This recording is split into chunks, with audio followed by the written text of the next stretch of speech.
नमामि शम्भुं पुरुषं पुराण नमामि सर्वज्ञमपारभावं नमामि रुद्रं प्रभुमक्षयं तं नमामि शर्वं शिरसा नमामि देवं परमव्ययम् उमापतिं लोकगुरुं नमामि दारिद्र्यविदारणं नमामि रोगापहरणं नमामि कल्याणं चिन्तरूपं नमामि विश्वोत्थबीजरूपं नमामि विश्वस्थितिकारणं नमामि संहारकरं नमामि गौरीप्रियमव्ययं तं नमामि नित्यं क्षरमक्षरं तं नमामि चिद्रूपममेयभावं त्रिलोचनं तं शिरसा नमामि कारुण्यकरं भवस्य भयङ्करं वपि सदा नमामि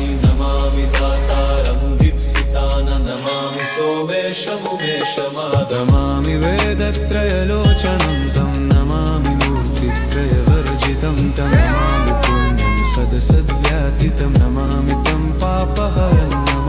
नमामि विश्वसहितेरन्त नमामि रूपाणि बहूनि धत्ते यो विश्वगोप्ता सदसत्प्रणेत नमामि तं विश्वपतिं नमामि यज्ञेश्वरं सम्प्रति हव्यकव्यं तथागतिं लोकसदाशिवो यः आराधितो यश्च ददाति सर्वा नमामि दानप्रियमिष्टदेवं नमामि सोमेश्वरं स्वतन्त्रम् उमापतिं तं विजयं नमामि विघ्नेश्वरनन्दिनाथं पुत्रप्रियं तं शिरसा नमामि देवं भवदुःखशोकविनाशनं चन्द्रधरं नमामि गङ्गाधरमीशमीड्यमुमाधदं देववरं